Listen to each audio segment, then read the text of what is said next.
Tengan todos muy buenos días. Esta es una nueva edición de La Iglesia en Casa. Mucha felicidad a todas las madres que nos están viendo hoy. Hoy tenemos un programa bastante cargado y quiero comenzar con todos ustedes con una palabra de oración.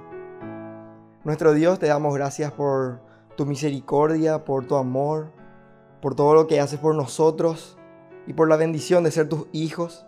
Estamos muy agradecidos por tener este tiempo en el cual podemos congregarnos de manera virtual y estudiar tu palabra y también cantarte a ti. Te damos tantas gracias por todo esto y te pedimos que hoy nos hables por medio de tu palabra, en el nombre precioso de nuestro Señor Jesucristo. Amén.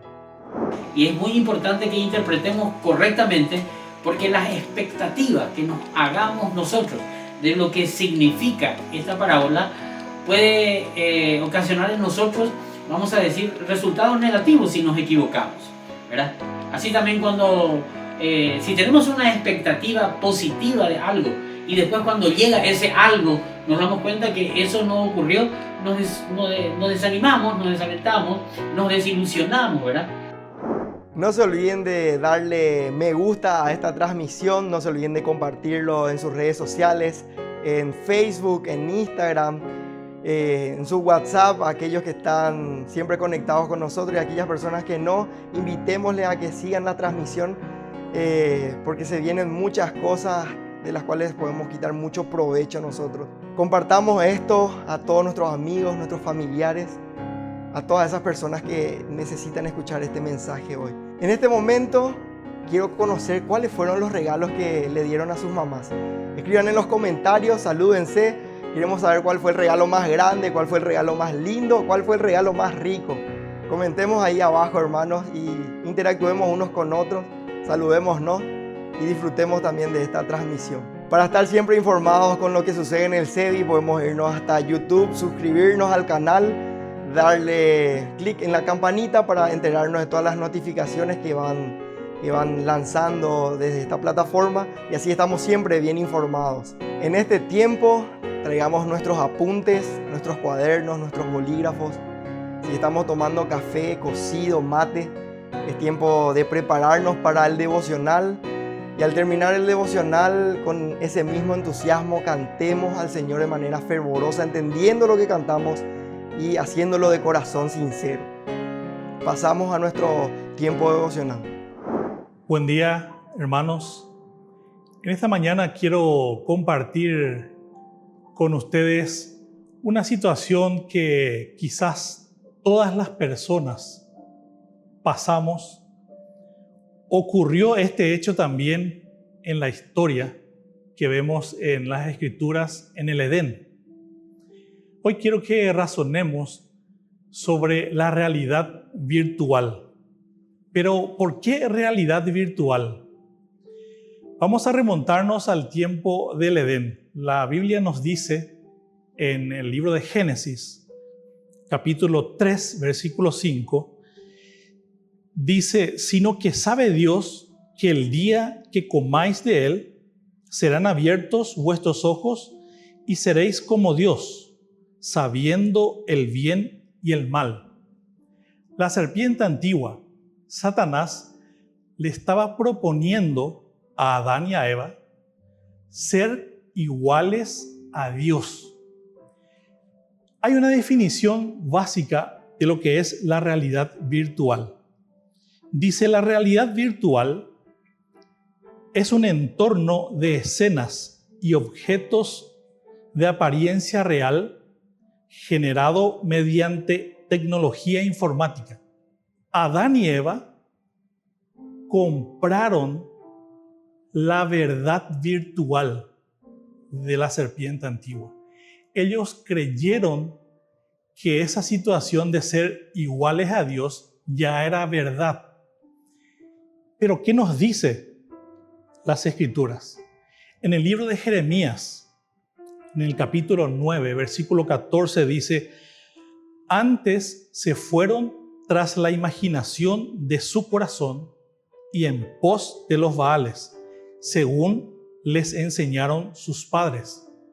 También dice en Jeremías 16:12: y vosotros habéis hecho peor que vuestros padres, porque he aquí que vosotros camináis, cada uno tras la imaginación de vuestro corazón, de vuestro malvado corazón, no oyéndome a mí.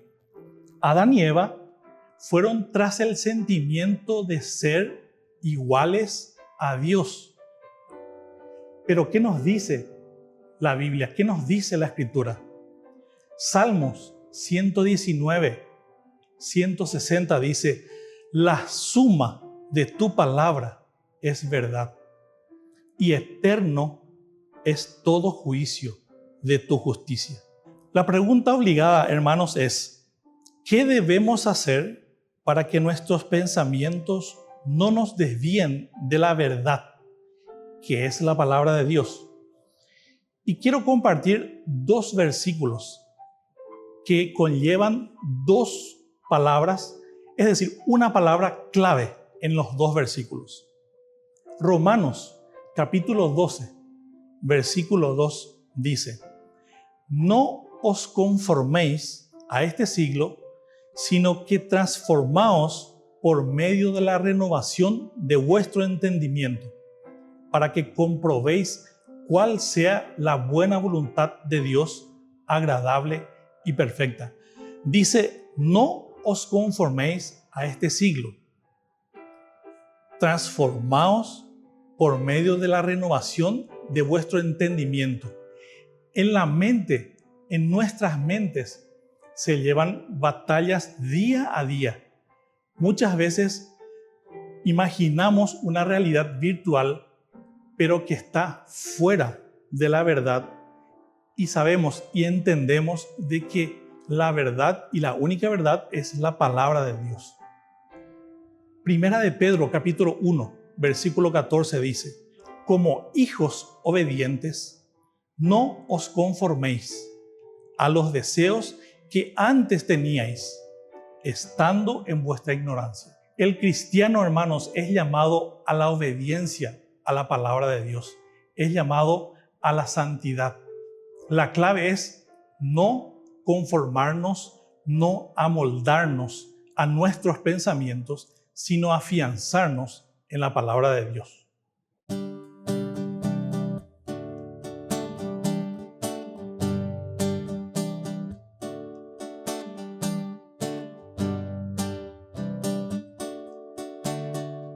Cantamos entonces Buenos a alabar.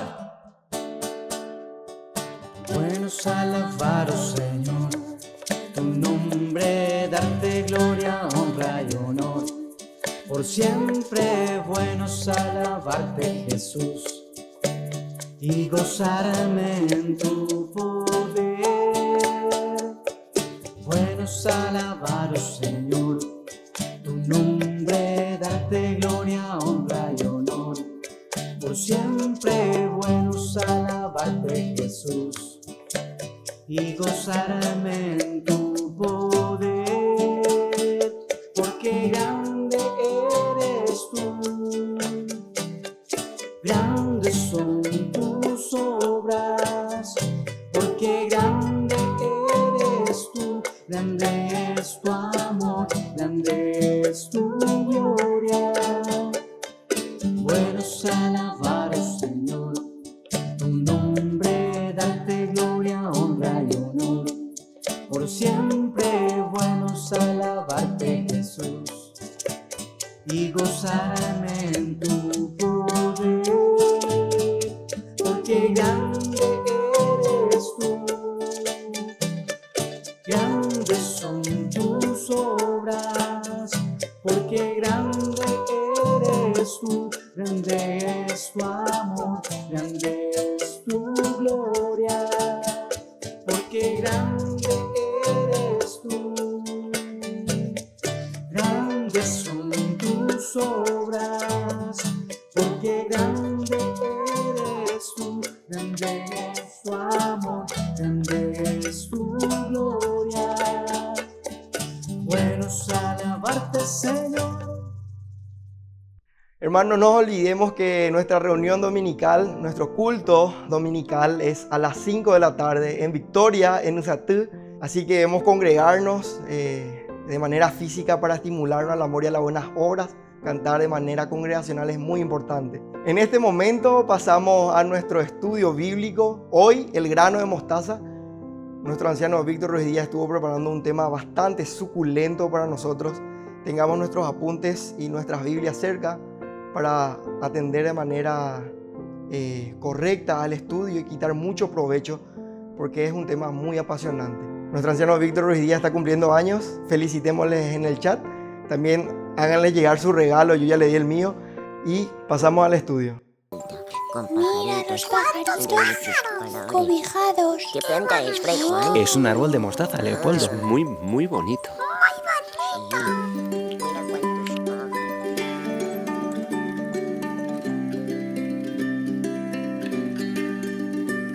Un día un sembrador al campo viene y siembra solamente una semilla.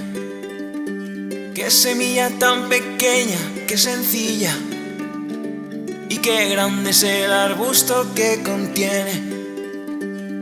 De todas las semillas que se plantan, quizás no haya ninguna más pequeña. Mas una gran misión adentro lleva, ser una planta grande, enorme, la más alta. Dios puso en tu interior muy grandes sueños, quizás no te des cuenta todavía, mas cuando los conozcas, qué alegría, sabrás poner feliz todo tu empeño, sin miedo a comenzar por lo pequeño, sin miedo a comenzar por lo pequeño, sin miedo a comenzar por lo pequeño, sin miedo a comenzar por lo pequeño. Tan grande crece el árbol que hace ramas, las hojas crecen verdes a racimos, las aves muy contentas hacen nidos y el árbol les cobija, pues les ama. No nos pase que al vernos tan indignos, tan pequeños y llenos de defectos, ahoguemos ramas que llevamos dentro y pierde el mundo el árbol que hubiéramos sido.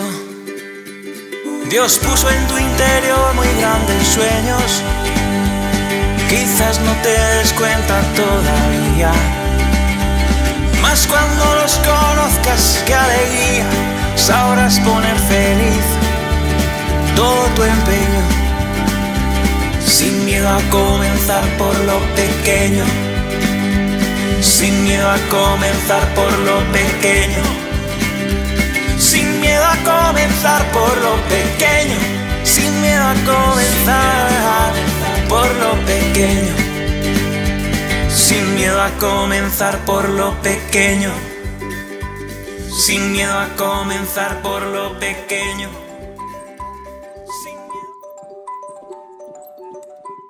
Cosas pequeñas pueden tener en últimas instancias efectos muy grandes. Las millones de melodías que son producidas en el mundo es el resultado de solamente 7 notas musicales. Así también los miles y millones de textos y literatura que se escribe en el mundo es el resultado de solamente 27 letras, si quitamos la L como letra. También podemos ver y decir de que una gota de agua que cae en forma intermitente puede perforar una roca dura.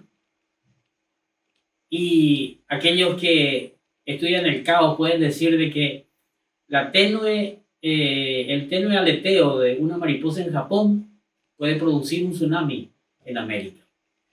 Si bien todas estas cosas son verdad, así inician algunos predicadores para explicar lo que enseña esta parábola. Pero esta parábola realmente, aunque tiene un inicio muy pequeño, no necesariamente tiene esa explicación. O sea, lo que dicen estas personas es que las cosas pequeñas pueden producir resultados muy, muy grandes. La interpretación de esta parábola del grano de mostaza, para muchos teólogos y muchos predicadores, es el siguiente, que esta parábola muestra el éxito o el poder del reino en el mundo entero. El inicio de este reino es insignificante, casi despreciable, podríamos decir, pero sin embargo al final muestra claramente que va a tener un resultado exitoso. Eso es lo que dicen estos predicadores con respecto a esta parábola, ¿verdad? Y eso no es correcto. Sencillamente eso no es correcto.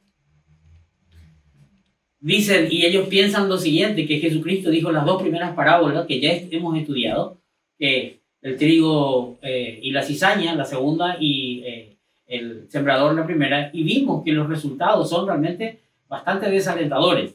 Bueno, estos predicadores dicen de que para no desalentar a sus discípulos, Jesucristo cuenta o dice esta parábola del grano de mostaza y de la levadura para levantarles el ánimo a ellos, para decirles que igual al final el reino de Dios va a tener éxito. Lo que ellos no están teniendo en cuenta es que estas parábolas muestran lo que va a ocurrir en el reino durante la ausencia del rey. Y todas estas cosas que ellos están diciendo se van a dar recién en el reino establecido en su segunda venida de Cristo, que es cuando termina el misterio del reino. Realmente esta parábola nos dice mucho a nosotros y es muy importante que interpretemos correctamente, porque las expectativas que nos hagamos nosotros de lo que significa esta parábola puede ocasionar en nosotros, vamos a decir, resultados negativos si nos equivocamos, ¿verdad? Así también cuando, si tenemos una expectativa positiva de algo y después cuando llega ese algo nos damos cuenta que eso no ocurrió, nos desanimamos, nos desalentamos, nos desilusionamos, ¿verdad? Así le pasa a muchos cuando se casan, tienen expectativas del matrimonio, pero sin embargo después se casan y no era como ellos se imaginaban, entonces se desilusionan y se desaniman. Así pasa también en el trabajo, cuando uno quiere el reconocimiento de su jefe y pasa el tiempo y no recibe el ascenso que estaba esperando o no es reconocido por todas las actividades, porque tenía una expectativa equivocada, no tuvo los datos adecuados. Entonces, al llegar el momento, él se desilusiona. Eso es lo que ocurre cuando tenemos expectativas equivocadas. Eso le pasó a los apóstoles, eso le pasó a los discípulos de Jesús. Ellos tenían expectativas, sus expectativas eran muy, muy grandes del Mesías, del Rey que va a venir. ¿Y por qué tenían esas expectativas? Por una mala interpretación de las Sagradas Escrituras. Jesucristo, inclusive durante todo el transcurso de la enseñanza durante los 3 años a los discípulos, les estuvo enseñando las Escrituras, pero aún así tenían tan grabado en su mente la expectativa del Mesías que ellos sencillamente no lograban creer en él porque no veían lo que ellos se imaginaban al rey que venía y con pompas, con platillos y con poder, con una caballería, con gloria y ese rey que iba a aparecer, ese Mesías. Cuando aparecía, cuando él se presentaba, iban a aparecer relámpagos, iban a haber meteoros, o inclusive él iba a someter al imperio romano. Pues bien, eso no pasó. Llegó una persona humilde, llegó un hombre que, es más, termina Jesucristo su ministerio y aún después de haber resucitado, ellos todavía le siguen preguntando a Jesucristo, antes de ascender a los cielos, ¿restaurarás el reino ahora? Y Jesucristo le contesta, no les toca a ustedes saber los tiempos y las sazones que el Padre dejó a su sola voluntad. O sea, ellos, aún después de su resurrección, no creían totalmente en él. Realmente después de Pentecostés podríamos decir que ellos llegaron a comprender las Escrituras. ¿Y por qué esas expectativas hicieron tanto daño a ellos? Sencillamente por una mala interpretación. Y eso es algo que nosotros tenemos que atender, porque si interpretamos mal un párrafo de las Escrituras, nos pueden crear malas expectativas, como es lo que está dando esta parábola. Que yo noté inclusive que muchos predicadores enseñan algo totalmente equivocado con respecto a este tema. Cuando estudiamos las escrituras tenemos que tener entonces una buena interpretación y también hacernos una expectativa correcta y no que nos pase lo que les pasó a sus discípulos por una mala interpretación. Todos los judíos, esa expectativa equivocada hizo que ellos no reconocieran al Mesías y que ellos rechazaran al Mesías. Si bien eso era algo que Dios lo tenía ya en cuenta y previsto, porque y su plan ya estaba previsto, eso es algo que ocasionó una expectativa equivocada. Por eso es importante tener una buena expectativa. Nosotros tenemos que saber que Jesús es creativo. De hecho, que Él es el creador. Él creó todas las cosas, ¿verdad? Las que nos imaginamos y las que ni nos imaginamos. La Biblia dice que cosas que ojo no vio ni oído yo son las que Dios ha preparado para los que le aman. ¿Por qué? Porque Él es muy creativo. De hecho, Jesús, como un gran maestro, y es creativo e innovador en las enseñanzas, Él está enseñando cosas impresionantes, profecías, ni siquiera como las dijo Ezequiel o como lo dijo Jeremías o como lo dijo Isaías. No, Él enseña de una forma impresionante con parábolas. Es más, acá tenemos las 4 parábolas que Jesucristo lo dijo en la playa. ¿Se acuerdan que habíamos hablado de eso? Las 4 son 4 partes de un todo. Podríamos decir que una tetralogía de parábolas. Aquí probablemente George Lucas se podría haber inspirado para su saga de la Guerra de las Galaxias, donde hacía una trilogía. Solo que este hombre comenzó de atrás para adelante, como siempre lo hace Satanás, ¿verdad?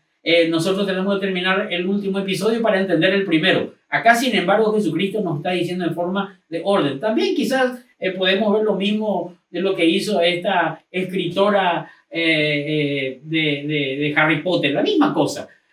Son partes de un todo, pero que si no vemos todo, no vamos a entender toda la enseñanza de este libro. Entonces, nosotros para entender la parábola tenemos que saber que estas 4 parábolas son partes de un todo. Son partes de un todo. Y cada parte no sustituye a la anterior ni a la siguiente, sino que nos está mostrando, vamos a decir, el progreso, ¿verdad? Y está complementando a la otra parte. Es un cuerpo completo. Por lo tanto, ninguna parte puede contradecir a la otra. Si esta parábola está diciendo que el reino va a tener éxito, está contradiciendo a la primera y a la segunda que ya hemos estudiado, cosa que no es correcto. No es correcto. No solamente no contradice a las parábolas anteriores, sino que tampoco contradice a ninguna parte de las Escrituras. A ninguna parte. Todo lo que dicen los apóstoles están basados también en las enseñanzas de estas parábolas y también lo que dicen las cartas y lo que dicen Apocalipsis. Las cartas a las iglesias escritas en Apocalipsis. Entonces, vamos a progresar y vamos a estar viendo en la pantalla. Bueno, y vamos a precisar en este momento algunos conceptos que son muy importantes, ¿verdad? A la hora de interpretar esta parábola, ¿verdad? Lo primero que tenemos que saber es que Jesucristo, que es Dios encarnado, el autor de las Sagradas Escrituras, conoce cada palabra que Él va a estar diciendo. Si Él dice árbol, se refiere a un árbol, como lo conocemos, y como la Biblia lo está usando esa palabra. Si Él dice semilla, es la misma cosa, es lo que la palabra de Dios en el compendio escritural está diciendo. Si Él dice, por ejemplo, legumbre, si Él dice hierba, o lo que diga, Él es el escritor de las Sagradas Escrituras, por lo tanto, tiene concordancia. Él no va a equivocarse. Muchos dijeron que Jesucristo no entendía de botánica, por eso habló en esta parábola como que la semilla de mostaza es la más pequeña de todas las semillas, siendo que no es la más pequeña. Jesucristo no quiso enseñar botánica. Él está dando un mensaje profético y está preparando a sus oyentes que creen en Él para prepararse para el futuro y tienen que saber cuál es su misión y cuál es su parte en la tierra. Entonces, tenemos que saber que las palabras de Jesús son consistentes con toda la Sagrada Escritura. O sea que tenemos que recurrir al compendio escritural para poder entender todo lo que estamos diciendo, todo lo que estamos estudiando. Cada parábola enseña, como dijimos hace rato, un aspecto diferente del misterio del reino, que es el curso del presente siglo, ¿verdad? Que va desde, como dijimos ya varias veces, va desde Mateo capítulo 12 hasta Mateo capítulo 24 y 25, ¿verdad? Donde Él nos cuenta de su segunda venida. O sea que el misterio del reino se da desde el rechazamiento de Jesús como el Mesías hasta la segunda venida de Cristo en Armagedón. Todo ese periodo es el misterio del reino y Él nos cuenta con estas parábolas lo que va a ocurrir, el aspecto que va a tomar el reino de Dios en la ausencia del rey o en la ausencia de Él. Y eso ya lo habíamos visto en varias oportunidades, ¿verdad? Estas parábolas nos profetizan las distintas respuestas y reacciones a la predicación de la palabra de Dios durante la ausencia del rey. Escuchemos estas dos cosas. Reacciones, ¿verdad? Y respuestas. En la primera parábola vimos las respuestas en los corazones, pero también vamos a tener reacciones. En la segunda ya tenemos una reacción. Esta parábola nos va a dar también otra reacción que va a tener el diablo, porque no se olviden que esto es un conflicto, en una lucha por el poder del mundo, por el poder del reino, que Satanás ha desafiado a Dios para hacerse con ese poder, y él está en eso.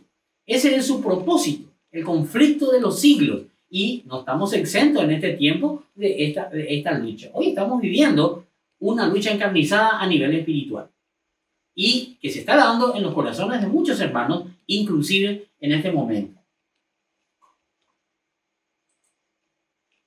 Ninguna parábola, como dijimos hace rato, va a contradecir a otra parábola.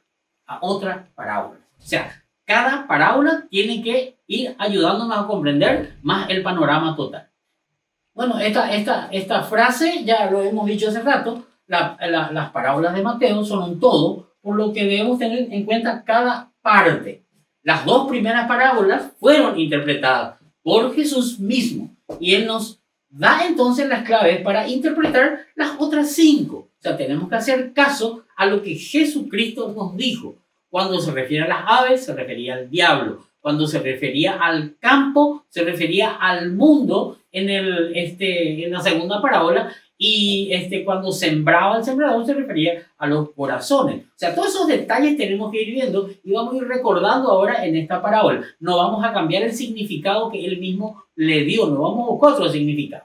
Las aves del cielo de Satanás. No podemos pensar no siempre las aves del cielo habla de Satanás. Tenemos a la paloma de Génesis con el arca de Noé, que no representa a Satanás. También tenemos la paloma en el bautismo de Jesús, que no representa a Satanás. Pero en este contexto de las parábolas, Cristo nos dice que las aves del cielo están representando a Satanás. Entonces tenemos que respetar esos detalles para poder tener una interpretación consistente, como lo solemos hacer siempre nosotros, ¿verdad? Tenemos que entender también una cosa. La popularidad de una institución o grandeza de una religión o la multitud de seguidores que pueda tener una determinada doctrina religiosa no significa que sea verdad. Hermanos, hoy tenemos iglesias, mega iglesias, y hay iglesias, o mejor dicho, religiones que tienen miles y millones de seguidores. Eso no significa que ellos tengan la verdad, ni que siguen la verdad. Al revés, ahora cuando interpretemos esta parábola, vamos a entender muchas cosas, por las que tenemos que atender claramente lo que esto significa, ¿verdad? No tenemos que dejarnos engañar. No vayan a dejarse engañar por la cantidad de gente que va a una determinada religión, ni tampoco tenemos que atender ni creer que es verdad aquello que ellos creen, porque son muchos los que creen. Continuamos precisando conceptos. No encontré en el Eastward, no encontré ni un solo comentario, y son muchos. Tenemos muchos comentarios que interpretan la parábola correctamente. Y eso es algo que tenemos que, especialmente para aquellos que son estudiosos de la Biblia, en nuestra iglesia, tienen que atender muy bien. Porque como la expectativa de estas parábolas es negativa, muchos teólogos se resisten a interpretarla de esa manera. Y como dijimos al principio, ¿verdad? Tratan y creen y ven en estas parábolas el éxito que el reino va a tener al final de los tiempos. Si bien el reino va a tener éxito, pero porque Jesucristo va a volver por segunda vez a establecerlo en la tierra, y él dice que va a gobernar como con vara de hierro a todas las naciones del planeta y va a poner orden. Esto no es lo que está hablando las parábolas, porque las parábolas hablan de un periodo establecido entre su rechazo hasta su segunda venida. No estamos hablando del reino milenial que él va a establecer. No estamos estudiando en este periodo. Entonces, muchos teólogos o muchos comentaristas o pastores o predicadores no quieren aceptar eso. Y la mayoría se basan en interpretaciones de un hombre que se llama Alexander Bruce, que en 1882 escribió un libro que tenía 500 páginas. En este libro, justamente, este teólogo decía que la parábola de la semilla de mostaza era un gran anuncio para el reino y mostraba el éxito del reino, ¿verdad? El crecimiento del reino, de algo insignificante que iba a abarcar todo el planeta. Eso es lo que dice La mayoría interpreta de esa manera, pero lastimosamente sabemos que eso está equivocado. O sea, que el propósito, según este hombre, ¿verdad? Y lo que la mayoría está enseñando, ustedes pueden inclusive buscar semilla de mostaza en internet y van a ver que la mayoría está hablando de seguramente este va a ser el único estudio en toda la internet que habla de lo contrario, ¿verdad? Basado, y como siempre decimos, quieren estudiar esto, lean Pentecost, lean Ryrie, leanle a Schaffer. Ellos son justamente de nuestra escuela porque tienen una interpretación consistente, dispensacional y consistente, ¿verdad? Él dijo lo siguiente: un buen anuncio de Jesús en el cual él predice el crecimiento de su reino desde un comienzo pequeño hasta un crecimiento de gran magnitud. Un día será una institución tan grande que ya no será despreciada. O sea que el propósito de esta parábola, según Alexander Bruce, es representar el cristianismo con una expansión universal de carácter milagroso hasta que Él venga. Fíjense ustedes que al principio hemos visto una película, o mejor dicho, una música hemos escuchado, donde se da la interpretación de esta parábola de manera espiritual, totalmente espiritual, donde dice que Dios puso algo muy pequeño dentro nuestro que puede crecer y que nosotros podemos ser grandes. Esa es la otra escuela también, en donde aplican o mejor dicho, sacan una aplicación espiritual y no realmente profética, como nosotros estamos haciendo ahora. Y lo hacen para los niños. Algo que tenemos que tener en cuenta nosotros es que estas parábolas no porque sean parábolas para los niños. No, es para todos. Es para nosotros también, porque nos está mostrando verdades profundas que nosotros tenemos que interpretar. Y a los niños, cuando les enseñemos, tenemos que enseñarles en su terminología, pero también enseñarles la verdad de lo que va a ocurrir, para que también crezcan, no con falsas expectativas. Muy bien. Esta es una interpretación popular muy aceptada, la que hace este señor Alexander Bruce. Pero lastimosamente tenemos que decir que es incorrecto.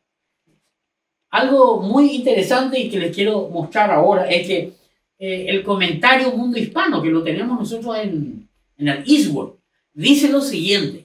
Imagínense, entre 14 comentarios consultados, solo uno opinó que la semilla de mostaza representa algo anormal, como lo vamos a mostrar nosotros acá. Y las aves, la influencia del mal en el reino de Dios. Su argumento, dice Mundo Hispano, en este caso es poco convincente. Imagínense, hay entonces entre 14 comentarios, 13 dijeron lo que dice este señor, Alexander Bruce, y uno dijo lo contrario. Por lo tanto, si 13 dijeron una cosa, ese uno está equivocado. Eso más o menos como concluye este señor, ¿verdad? Este comentario. Esto es incorrecto, hermanos. Esto es incorrecto y nosotros tenemos que sentarnos a estudiar la palabra de Dios. Teniendo en cuenta entonces estos principios que estamos hablando, ¿verdad? Vamos a analizar ahora la parábola nosotros. Vamos a leer ahora, observando lo que dice los 3 evangelios con respecto a esta parábola. Observen. Dice así la palabra de Dios en Mateo capítulo 13, 31 al 32. Otra parábola les refirió diciendo: el reino de los cielos es semejante al grano de mostaza que un hombre tomó y sembró en su campo, el cual, a la verdad, es la más pequeña de todas las semillas, pero cuando ha crecido es la mayor de las hortalizas. Y se hace árbol de tal manera que vienen las aves del cielo y hacen nido en sus ramas. Marcos capítulo 4 del 30 al 32 dice así, muy parecido, no tan igual pero parecido, dice: decía también, ¿a qué haremos semejante al reino de Dios? ¿O qué parábola lo compararemos? ¿O con qué parábola compararemos? Es como el grano de mostaza que cuando se siembra en tierra es la más pequeña de todas las semillas que hay en la tierra, pero después de sembrado crece y se hace la mayor de las hortalizas y echa grandes ramas de tal manera que las aves del cielo pueden morar bajo su sombra. Y tenemos también el relato de Lucas, capítulo 13, 18 y 19, dice así: y dijo, ¿a qué es semejante el reino de Dios? ¿Y con quién la compararé? Es semejante al grano de mostaza que un hombre tomó y sembró. Realmente la palabra ahí es arrojó. Lo que nos dice Lucas es como pareciera ser que encontró una semilla y la tiró, la arrojó, no es que la plantó. Eso dice Lucas. Pero es una visión diferente de los otros 2 evangelios, ¿verdad? La arrojó en su huerto. Acá no dice el campo, sino en su huerto. Y creció y se hizo árbol grande. Y las aves del cielo anidaron en sus ramas. Acá hay varias cosas que tenemos que estar observando. Varias cosas. La primera, por ejemplo, es que habla de que un hombre tomó y sembró. Marcos dice que también que cuando se siembra en la tierra. Y Lucas dice un hombre tomó y sembró también. Aunque así dice en el español, pero en el idioma original dice arrojó. ¿Quién era ese hombre? Bueno, en su campo. Habíamos dicho que el dueño del campo, como lo vimos en la parábola de la cizaña, es Cristo, Jesucristo. En su campo. Entonces, el que siembra esta semilla de mostaza es Jesucristo. ¿Y cuál es el campo? Y el campo es el mundo. No es la iglesia que hemos dicho, es el mundo. Jesucristo siembra la semilla de mostaza en el mundo, ¿verdad? Así que esa es la primera cosa que tenemos que estar observando. Otro de los aspectos que tenemos que estar viendo es que, observemos aquí, dice, la más pequeña de todas las semillas. Y acá el Marcos dice, es la más pequeña de todas las semillas. Y acá Lucas no dice que es más pequeña, sino que solamente creció y se hizo grande. Lo que tenemos que entender acá, como dijimos al principio, que no era la intención de Jesucristo enseñar sobre tamaños de semillas o botánica, no. Acá tengo la imagen, ¿verdad?, de una semilla de mostaza. Una semilla de mostaza es así de grande, ¿verdad? Pero al lado ustedes pueden ver a las semillas de las orquídeas, que ahí, como está muy agrandado el dedo, no se ve que son mucho más pequeñas, pero sí son mucho más pequeñas que la semilla de mostaza. Eso más o menos es la semilla de la orquídea, que es una planta silvestre, ¿verdad? bueno, Jesucristo no está hablando de mostaza. Lo que tenemos que, no está hablando de tamaños en el sentido botánico, sino que está hablando entre las hortalizas. Y entre las hortalizas que se conocían en ese tiempo y en ese lugar donde ellos plantaban. En aquel tiempo, la mostaza era una hortaliza, era considerada hortaliza, las hortalizas son muchas hortalizas. La parte verde de las hortalizas nosotros lo conocemos como verduras. Pues bien, esta era una hortaliza, la mostaza era una planta, una hortaliza, que era una de las más grandes que había entre las hortalizas que habían inclusive en ese tiempo, y creo que una bastante grande, porque no tenemos una lechuga o un perejil tan grande como la mostaza. O sea, es correcto lo que le está enseñando, aún teniendo en cuenta que su intención no era la de enseñar botánica, sino más bien era de dar un mensaje. Tenemos que tener en cuenta que el tamaño de la mostaza era una frase proverbial. En aquel tiempo, la mostaza, como era la más pequeña de las cosas, o sea, ellos utilizaban el tamaño de la mostaza para decir cualquier cosa que era pequeño. Jesucristo lo utilizó varias veces, 2 veces específicamente en la Biblia, cuando dice: si tuvierais fe como un grano de mostaza, diríais a este monte, pásate de aquí a allá, y lo haría. O en otra vez dice: si tuvieras fe como un grano de mostaza, le dirían a este sicómoro, desarráigate y plántate en el mar, él lo haría. Jesucristo toma eso como frases proverbiales. Es como cuando nosotros decimos: me importa un comino. ¿Qué tiene que ver el interés con el comino? Ninguno, pero son frases que solemos decir para decir, bueno, no me importa nada. Pues bien, eran frases proverbiales que Jesucristo estaba usando. Lo que sí tenemos que darnos cuenta y observar vean, por ejemplo, el reino de los cielos es semejante al grano de mostaza. Ahí dice, es como el grano de mostaza. Y acá en Lucas vemos que dice al grano de mostaza. Vean el singular. Jesucristo nos está refiriendo a la siembra de la mostaza, que se siembran en miles de semillas, como el trigo y como otras semillas, ¿verdad? No, él habla de un grano de mostaza. Un grano de mostaza. Y él dice que el reino de los cielos es como un grano de mostaza. Es un grano especial que un hombre sembró en su campo. Es muy importante notar ese singular, porque es algo que nos va a servir para más adelante. Continuamos. Dice que aunque es la más pequeña de todas las semillas, pero cuando ha crecido es la mayor de las hortalizas.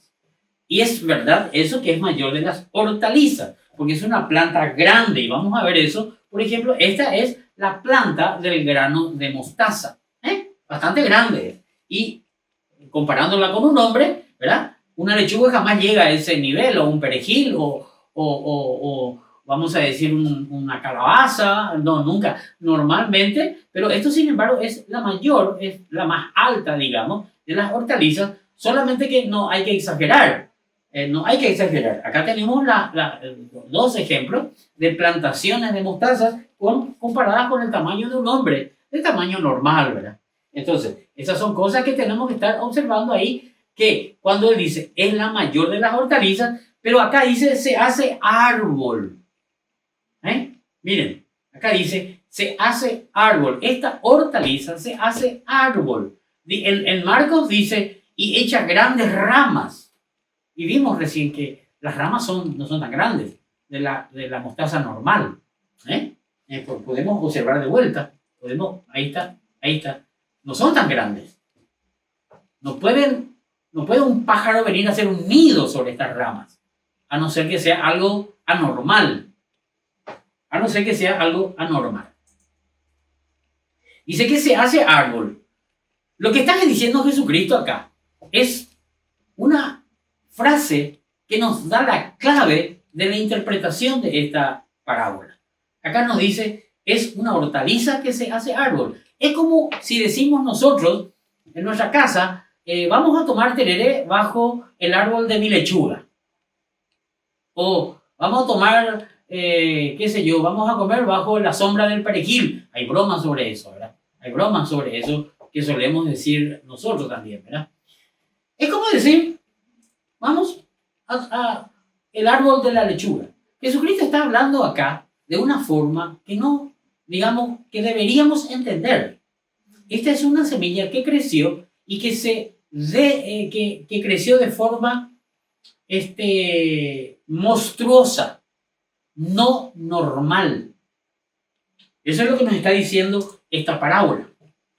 Entonces tenemos que entender que esto es una cosa monstruosa, porque Jesucristo no se va a equivocar, no va a confundir a una hortaliza con un árbol. Una hortaliza no es un árbol, pero Él está diciendo, bueno, esto se hizo un árbol grande, y encima dice otra vez, ¿verdad? Que acá tenemos, esto quiero mostrar, vamos a llamar la plantación de mostaza entre árboles. Vean la diferencia. La lógica nos dice a nosotros que ninguna planta de mostaza puede ser un árbol. Por lo menos en el término bíblico que usa la Biblia. Jesucristo no se va a equivocar en eso, sino tuvo una intencionalidad al decir se hizo árbol grande. Correcto. Y ahí, al decir árbol grande, nos da un detalle. Dice que las aves del cielo hacen nido en sus ramas. Y nosotros sabemos y habíamos visto que las aves del cielo, en la segunda parábola, representaba a Satanás. O sea, acá Jesucristo nos está diciendo que el grano de mostaza, que es una hortaliza de las más grandes, se convirtió en un árbol y que ese árbol es habitación de pájaros, ¿verdad? Habitación de pájaros. Eso es lo que tenemos que interpretar nosotros para darnos cuenta a qué se asemeja el reino de Dios en la ausencia del rey. Un aspecto más a agregar a aquellos dos aspectos que ya hemos estudiado anteriormente con las dos parábolas anteriores. Acá está diciendo que las aves del cielo hacen nido en sus ramas y se convirtió en un gran árbol. Y esto nos hace acordar a nosotros a una lectura que tenemos en el Antiguo Testamento, del rey Nabucodonosor. Pero antes de entrar en ese párrafo, me gustaría aclarar lo siguiente, ¿verdad? ¿Por qué yo estoy diciendo que Jesucristo no se equivoca? Primero porque Él es el autor de las Escrituras. En Génesis, capítulo 1, versículo 11, dice lo siguiente. Después dijo Dios, produzca la tierra hierba verde, hierba que dé semilla, árbol que dé fruto, según su género, que su semilla esté en él, sobre la tierra. Y fue así. Génesis 1:12 dice, produjo pues la tierra hierba verde, hierba que da semilla según su naturaleza, y árbol que da fruto, cuya semilla está en él, según su género. Y vio Dios que era bueno. Acá nos muestra claramente que la Biblia hace diferencia entre hierba y árbol. La palabra hierba, aquí, la palabra hortaliza, también puede traducirse por hierba verde. Tranquilamente. O sea, Jesucristo no se va a equivocar.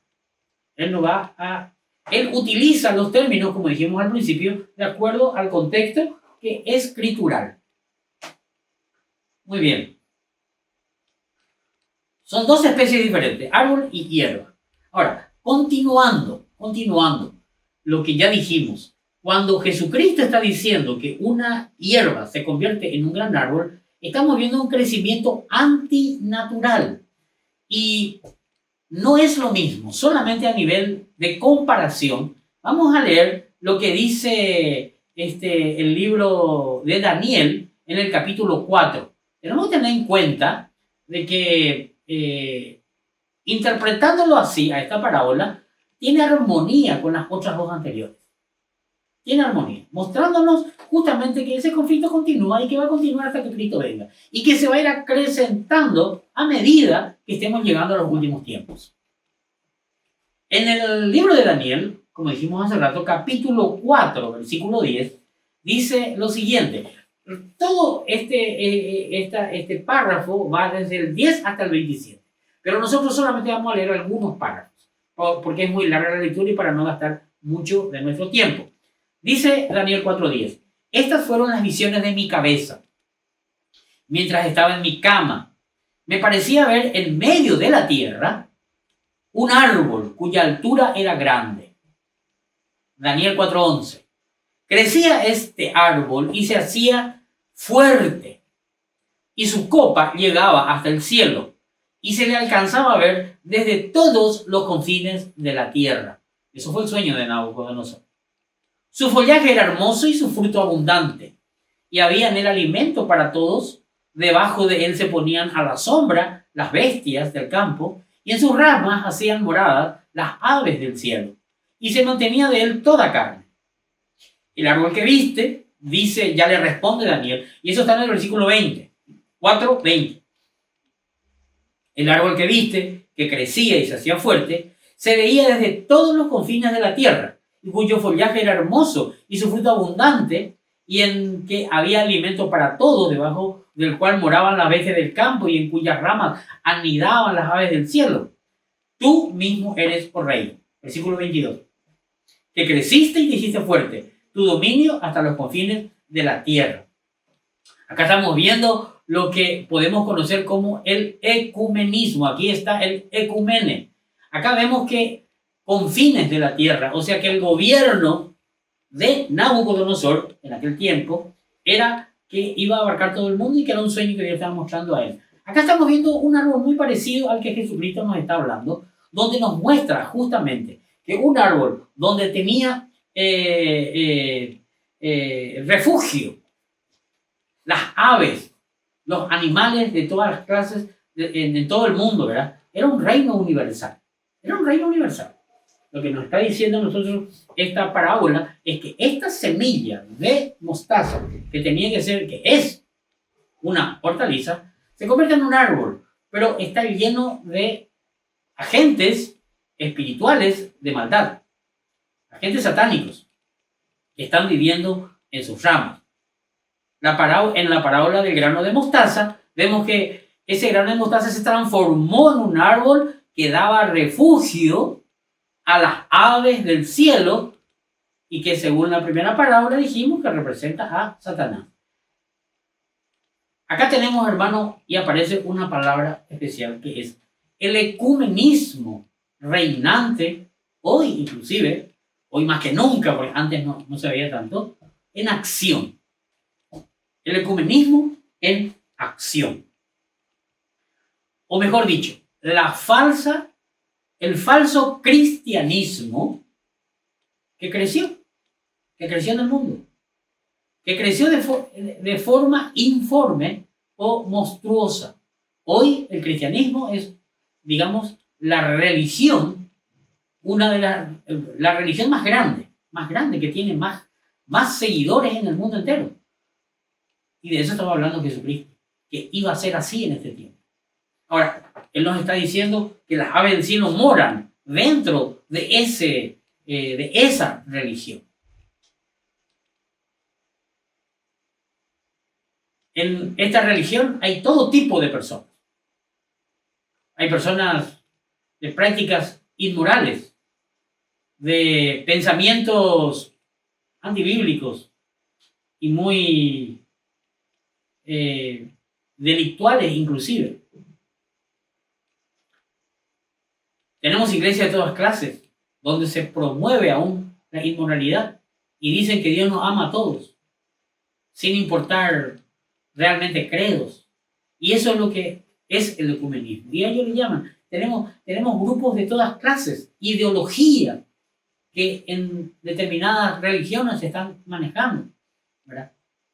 Y a eso se refería Jesucristo cuando estaba hablando esta parábola. Y lo estamos viendo el cumplimiento de esta parábola ante nuestros propios ojos, ¿verdad? El ecumenismo del que estoy hablando es una mezcla, un sincretismo de creencias, una ensalada de cosas que lo trae confusión. La gran Babilonia que vamos a ver en el Apocalipsis, ¿verdad? Que es lo que está reinando hoy en día, ¿verdad? Y para que la interpretación de esta parábola sea consistente, debemos darle el significado correspondiente que nos explica el mismo Cristo. Y justamente con esa interpretación es consistente, porque le damos el significado que Cristo nos dio a nosotros en las primeras dos parábolas y las aplicamos a esta parábola. Es decir, vamos a decir, el grano de mostaza que Cristo plantó en su campo o en su huerto, podríamos decir, porque aunque la costumbre judía de aquel tiempo era plantarlo en el campo, no en el huerto, pero es el huerto de Cristo, pues así que Lucas podríamos decir que es lo mismo. El mundo es el huerto de Dios, de Cristo. Él plantó el grano de mostaza que eran los apóstoles, la iglesia naciente en Pentecostés, que nació con pureza, con santidad, creció, y se mezclaron en ese grupo falsos creyentes, falsos cristianos, como vimos en la segunda parábola, imitadores de los verdaderos. Como Satanás vio que no podía evitar la salvación de los hombres, imitó la salvación, hasta imita el nuevo nacimiento. Y eso es lo que está ocurriendo y hoy dicen, se convierten por miles. Jesucristo dice que no. Nos dijo eso en la primera parábola, cuando la semilla que creció en la buena tierra decía que iba a dar fruto a 100 al principio, a 60 por el medio de la historia, digamos, y a 30 por 1, o sea, la tercera parte menos de la tercera parte de la siembra. Y eso es lo que está dando frutos ahora. Y esto es consistente con la parábola, las dos parábolas anteriores. Y vamos a ver que el domingo siguiente, que es consistente también con la parábola, con la interpretación de la parábola de la levadura, que también lo interpretan como el éxito del reino hacia el mundo entero. Vamos a verlo eso el domingo que viene. En este momento tenemos entonces que entender, ¿verdad?, de que esto que está hablando Jesucristo es el ecumenismo en acción. Bajo este árbol y en sus follajes están de todo tipo de personas viviendo dentro de esta, vamos a decir, de los beneficios que da este árbol. Este árbol que es monstruoso, que ya no es un grano de mostaza o una hortaliza, ¿verdad? Se convirtió en algo monstruoso, informe, que no es realmente el reino planeado o planteado por Dios, pero es la forma que toma el reino en la ausencia del rey. Aquí están llenos de gente engañosa, mentirosa, cizaña, falsas doctrinas, falsas prácticas, todo tipo de religiones, todo tipo de pensamientos, y eso hoy es el cristianismo actual. Vemos nosotros, estos son fotos tomadas de internet, ustedes pueden ver el sincretismo, lo que habla el ecumenismo, liderado inclusive por líderes muy importantes a nivel mundial, de religiones muy grandes a nivel mundial. Lo que la Biblia dice que esta no es la, vamos a decir, el cristianismo que Cristo plantó al principio. Ahí, dentro de este grupo que estamos viendo, hay de todo tipo de doctrinas. Algunas son antibíblicas, totalmente contrarias a la palabra de Dios. Algunos hasta niegan la existencia de un Dios. Niegan al Dios único. Otros creen que hay miles de dioses y otros no creen en Dios. Sin embargo, están todos metidos ahí adentro, en una ensalada de cosas, y el cristianismo está abogando ahora para que todos, Dios nos ama, dicen ellos, a todos nos ama. Y si sos ateo, igual te ama, así que todos somos hermanos. No es eso lo que enseña la palabra de Dios, no es eso lo que nosotros tenemos que saber, tenemos que cuidarlo, porque eso es lo que Satanás quiere, que no sepamos la verdad, porque quiere arrebatarle el reino a Cristo. No lo va a lograr, pero si nosotros no somos prudentes, vamos a ser arrastrados por esa mentira y vamos a llevar las consecuencias de las falsas doctrinas. Este es el símbolo que hoy por todo el mundo se está usando, ¿verdad? El barco de Jesús con la cruz, ecumeno, o sea, agarrar el mundo entero. La idea de crear un reino hoy que nosotros tenemos que establecer para que cuando Cristo venga lo encuentre el trabajo hecho, es un error, no es correcto. El reino lo va a implantar Cristo, al contrario. El mundo va a ir tomando esta acción. ¿Y quién gana acá? Satanás. Pero gana engañando a los seres humanos para cumplir. Cristo nos está contando con esta parábola del engaño que Él va a estar haciendo a medida que pase el tiempo, ¿verdad? Estas son todas las religiones, ¿eh? Pero más, aquí vemos una mano, supuestamente la mano de Dios sosteniendo al mundo entre todos ellos, pero yo pondría más bien vamos a decir, al símbolo de Satanás, que sostiene al mundo entero, sostiene a todas estas cosas. Alguna de las imágenes, Dios teniendo todo. Esto es el ecumenismo. Esta parábola nos habla de que en estos últimos tiempos, esto es lo que se va a estar dando. Aunque últimos tiempos le llamamos al misterio del reino. Desde el apóstol Pablo ya estaba hablando de que estaban viviendo en los últimos tiempos. Juan también, ¿verdad? Y Jesucristo nos dio en los próximos tiempos, pues bien. Y ahora esto se está mostrando de una manera sin reservas. Nos muestran claramente la intención, pues ya es claro, ¿verdad? Y el que no se une está desubicado en este mundo donde ellos dicen que Cristo quiere que seamos uno. Muy bien. Teniendo en cuenta esto, ¿verdad? Tenemos que saber que la parábola de la semilla de mostaza nos enseña que el cristianismo verdadero será opacado por la gran cantidad de profesantes que se mezclarán con los verdaderos, para que su efecto salvífico se vea disminuido y exista una confusión espiritual. Ese es el trabajo del diablo. En este momento, nosotros tenemos que saber, por medio de esta parábola, que va a haber una gran cantidad de profesantes. Hermanos, eso es lo que dice la Biblia. ¿Qué significa eso?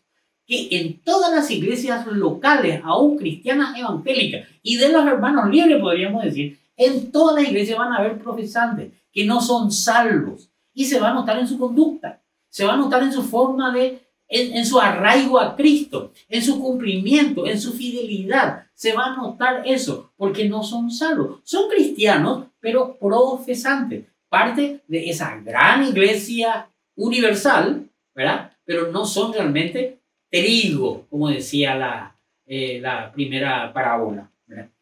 También tenemos que ver que nuestra responsabilidad en este tiempo es igual predicar el evangelio, sabiendo que no todos se van a convertir. Y sabiendo que no todos se van a convertir, eso no nos tiene que a nosotros desalentar. Tenemos que seguir predicando, tenemos que seguir enseñando, porque Cristo nos dice que esa es nuestra función. Quizás uno se convierta en estos tiempos, 2 o 3, porque eso es lo que estamos buscando. Ya nos avisa Él que al final de los tiempos, antes de su venida, las conversiones van a ser mínimas. Y eso tenemos que saberlo. Pero nuestra responsabilidad es la de evangelizar. Nosotros, como iglesia local y como vamos a decir, denominación, tenemos que cumplir con esta función. Y no involucrar en actividades que no tienen sentido según la enseñanza de la palabra de Dios, como la conversión mundial. Ya le hemos dicho anteriormente, ¿verdad? Asimismo, también tenemos que saber que tenemos que estudiar las Escrituras. Tenemos que saber las Escrituras. Muchos no quieren hacerlo, muchos no quieren esforzarse por aprender las Escrituras. A muchos les cuesta y como que está bien, si yo amo a la gente, si yo amo a los hermanos, si yo me voy a la iglesia, ofrendo, ya está bien. No, podemos ser engañados por lo que tenemos que estudiar la Escritura. Nosotros insistimos mucho en la iglesia del estudio bíblico, que se hace por todos lados, ¿verdad? Enseñamos en los clubes bíblicos, en los rebaños, en la escuela dominical, ¿verdad? Tenemos que hacer esas cosas. Ahora tenemos un estudio hermoso que nuestro hermano Guillermo está dando los domingos de tarde sobre justamente la armadura del cristiano para enfrentar justamente estas cosas. Muchos se lo están perdiendo porque no se van. Hay muchos hermanos que están congregados, que están desde la pandemia, no se están congregando más. Y muchos ya no tienen miedo y no tienen miedo de Dios. Tienen que congregarse, eso es un mandamiento, tienen que ir a la iglesia. Hermanos, mucho más sabiendo todas estas cosas. Debemos ser hombres y mujeres de la palabra de Dios y tener una relación ininterrumpida con el Señor a través de la oración. Bueno, hasta ahora entonces tenemos que saber que, en primer lugar, el mundo no se va a convertir totalmente a Cristo. Va a haber un grupo que se van a convertir. Un grupo, y Jesucristo, vamos a ver después, le llama la perla de gran precio, que se fue formando a través de los siglos de sufrimiento. Esa es la perla de gran precio. Vamos a verlo cuando estudiemos la parábola de la perla, ¿verdad? O sea, el mundo no se va a convertir sino solo un pequeño grupo, ¿verdad? Que es lo que está enseñando, como dice la primera parábola. En segundo lugar, tenemos que saber que aún ese pequeño grupo, a quien Jesucristo le llama manada pequeña, y dice lo siguiente: manada pequeña, gozaos, porque a vuestro Padre os ha placido daros el reino. A ese pequeño grupo, Dios dice que le place darnos el reino. Manada pequeña. O sea, aún ese grupo pequeño será estorbado por las cizañas plantadas por Satanás, de tal manera que hace más contundente la verdad de que el mundo no se convertirá a Cristo, sino solo hasta que Él venga. Y tercero, la tercera parábola nos muestra que el mundo no se convertirá a Cristo, porque una gran monstruosidad religiosa ecuménica tiene lugar en el mundo, con una cantidad de agentes espirituales engañosos, que miran en sus ramas, viven y están enquistados en esta, vamos a llamarle, religión mundial, o en esta gran Babilonia. Gran Babilonia. Podemos leer Apocalipsis, capítulo 18, versículo 1 al 2, donde dice lo siguiente: después de esto vi a otro ángel descender del cielo con gran poder, y la tierra fue alumbrada con su gloria, y clamó con voz potente diciendo: ha caído la gran Babilonia, se ha hecho habitación de demonios y guarida de todo espíritu inmundo y albergue de toda ave inmunda y aborrecible. Acá, por ejemplo, vemos que Apocalipsis tiene una relación directa con esta parábola. Capítulo 18, versículos 1 y 2. Dice así también en 1 Timoteo 4, 1 y 2. Pero el Espíritu dice claramente que en los postreros tiempos, ahora, algunos apostatarán de la fe, escuchando a espíritus engañadores y a doctrinas de demonios, por la hipocresía de mentirosos que, teniendo cauterizada la conciencia, ¿verdad? Y continúa el verso, pero ya no hace falta que leamos esa parte, ¿verdad? Acá no, estos dos párrafos nos muestran claramente lo que estamos enseñando, ¿verdad? Es toda clase de aves inmundas, toda clase de personas y de doctrinas falsas que está ahí. Muy bien, este sistema corrupto ofrece refugio a Satanás y a sus emisarios, a sus seguidores o a sus hijos. Es muy importante que entendamos esto. Y analicemos también nosotros. Si somos parte de la hortaliza o si somos parte del árbol. Cuando interpretamos de esta manera esta parábola, vemos que hay una armonía entre estas tres parábolas. Y vamos a ver la cuarta, que terminamos con la cuarta, las parábolas dichas por Cristo a la gente y a sus discípulos en la playa. Luego tenemos tres parábolas que Él está hablando y está diciendo dentro de la casa. Eso vamos a verlo más adelante. Oremos y pidámosle a Dios discernimiento para poder entender estas cosas. Y estudiemos las Escrituras, hermano. No sigamos a predicadores porque es lindo, o porque es bien parecido, o porque habla lindo. Atendamos lo que dice y escudriñemos la palabra. Así como este estudio que yo estoy dando ahora, ustedes tienen que ir a escudriñarlo. Ustedes tienen que hacer todo eso de todos los demás. No acepten cualquier tipo de enseñanza. Y bueno, hermanos, terminando este estudio, nos toca pensar, porque estamos en los propósitos de este estudio, como si ustedes se acuerdan al principio, saber cuál es nuestra parte en este reino de Dios, en la ausencia del rey. Y me gustaría que ustedes estén meditando en sus vidas. ¿Dónde cayó la palabra de Dios?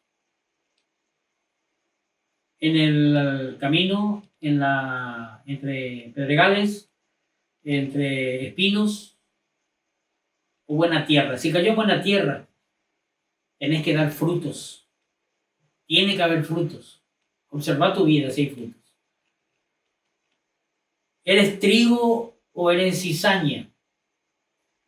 Si eres cizaña, tu interés por la palabra de Dios es escaso, casi nulo. No te interesa conocer las profundidades del conocimiento de Dios. Y te conformas con poca cosa y a veces sos hasta tropiezo para otros que sí quieren hacerlo, que sí quieren conocer. Y ahora, con esta parábola, ¿eres parte de la hortaliza o eres parte del árbol? ¿Dónde está tu fe? Así que con este pensamiento, hermanos, me despido hasta el próximo domingo. Buen provecho.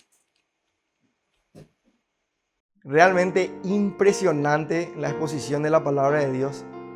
Tanta claridad nos arroja. Hoy día podemos realmente quedar satisfechos con esto y meditarlo en la semana. Hagamos eso, hermanos. Que tengan un excelente día y un muy buen provecho.